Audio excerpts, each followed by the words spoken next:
नमस्कार दोस्तों, बिहार दरोगा प्रैक्टिस सेट 2021 वॉल्यूम 2 का करंट अफेयर का क्विक रिवीजन करेंगे। तो आइए क्वेश्चन डिस्कस करते हैं। हाल ही में किस भारतीय पहलवान ने 65 किलोग्राम वर्ग में विश्व में नंबर 1 रैंकिंग हासिल किया है? तो बजरंग पुनिया ने नंबर 1 रैंकिंग हासिल किया है। नेक्स्ट क्वेश्चन है, हाल ही में किस देश ने अंतरिक्ष में अपना पहला सैन्य अभ्यास शुरू किया है? तो फ्रांस ने अपना पहला सैन्य अभ्यास शुरू किया है।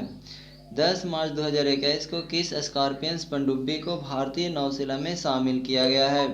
तो आईएनएस करंज को क्या किया गया है? आईएनएस करंज को शामिल किया गया है। किस कंपनी ने भारत में महिला सशक्तिकरण के लिए अनुदान में 25 मिलियन अमेरिकी डॉलर का अनावरण किया है? तो गूगल ने किया है। हाल ही में जारी किए गए ग्लोबल जेंडर गैप रिपोर्ट 2021 में भारत का स्थान क्या है? तो भारत का स्थान 140वां है। वही 2020 में इसका स्थान कितना था? 2020 में इसका स्थान 112वां था। 7 मार्च 2021 को एक हेलीकॉप्टर दुर्घटना में अरबपति ओलिवियर डसॉल्ट का निधन हो गया और वह किस देश के हैं? तो वो हैं फ्रांस के। वो कहाँ के हैं? तो वो फ्रांस के हैं। राज्यसभा और लोकसभा टीवी का विलय करके एक संयुक्त चैनल शुरू किया गया है जिसका नाम दिया गया है संसद टीवी। जिसका नाम क्या दिया गया है? तो संसद टीवी दिया गया है। निम्न में से कौन सा शहर ईज ऑफ लिविंग 2020 की सूची में पहले स्थान पर है? तो वो पहले स्थान पर है बेंगलुरु। बेंगलुरु को पहले स्थान पर रखा गया है। हाल ही में किस केंद्रीय मंत्रालय ने कैच द रन अभियान को शुरुआत किया है? तो जल शक्ति मंत्रालय ने क्या किया है? इस अभियान को शुरू किया है। चुनाव आयोग ने पश्चिम बंगाल विधानसभा चुनाव को कितने चरणों में कराए जाने की घोषणा किया है? तो इसको 8 चरणों में कराए जाने की घोषणा किया है। यह जो है अब तक का राज्य में अब तक का सबसे लंबा चुनाव होगा। हाल ही में किस राज्य में प्लास्टिक कचरे से निर्मित पहली सड़क का निर्माण किया गया है? तो वो है Tripura.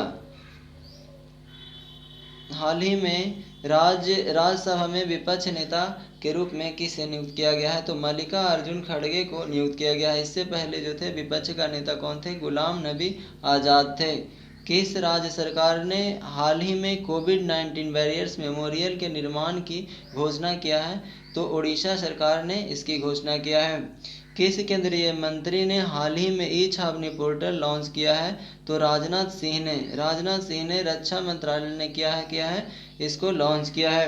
We will surely sustain पुस्तक के लेखक कौन है? तो वी विल श्योरली सस्टेन पुस्तक के लेखक हैं अभिजीता गुप्ता। यह जो है सबसे कम उम्र की लेखिका बनी है। हाल ही में किस राज्य सरकार ने काला नमक चावल महोत्सव का शुरुआत किया है? तो वो उत्तर प्रदेश ने इसका शुरुआत किया है। हाल ही में किस हिंदी भाषा के लिए साहित्य अकादमी पुरस्कार 2020 से सम्मानित किया गया है? तो अनामिका को सम्मानित किया गया है। एस्टोनिया की पहली महिला प्रधानमंत्री कौन बनी है? तो एस्टोनिया की पहली महिला प्रधानमंत्री काजा कलास बने हैं और ये जो है एस्टोनिया एक देश है जो कि यूरोप महादेश में है। नेक्स्ट क्वेश्चन है वर्ल्ड वेटलैंड्स डे 2021 का थीम क्या है? तो वेटलैंड्स एंड क्या है? वाटर। वेटलैंड्स एंड वाटर है। नेक्स्ट क्वेश्चन है आर्थिक सर्वेक्षण 2020-21 के अनुसार वित्त वर्ष 2021-22 में भारत के वास्तविक जीडीपी कितने प्रतिशत बढ़ने का अनुमान है? तो 11% बढ़ने का अनुमान है। ये भारत के स्वतंत्रता के बाद अभी तक का सबसे बड़ा अनुमान लगाया गया है। 51वें दादा साहब फाल्के अवार्ड के लिए किस अभिनेता को चुना गया है? तो रजनीकांत को चुना गया है। जनवरी 2021 में किस राज्य में 1600 टन लिथियम भंडार की खोज किया गया है? तो कर्नाटक में किया गया है। 51वें अंतर्राष्ट्रीय फिल्म महोत्सव के लिए फोकस देश के रूप में किसे चुना गया है?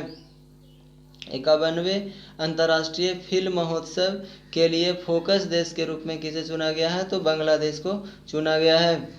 हाल ही में सर्वोच्च न्यायालय के मुख्य न्यायाधीश के रूप में किसे नियुक्त किया गया है? तो ए बी रमन्ना को नियुक्त किया गया है। हाल ही में किए गए घोषणा के अनुसार भारत किस देश के रूपपुर परमाणु पर ऊर्जा संयंत्र स्थापित करेगा? तो वो है बांग्लादेश में क्या करेगा? स्थापित करेगा। तो ये दोस्तों आज का लास्ट क्वेश्चन था। अब हम नेक्स्ट डे मिलेंगे दूसरे सेट के साथ।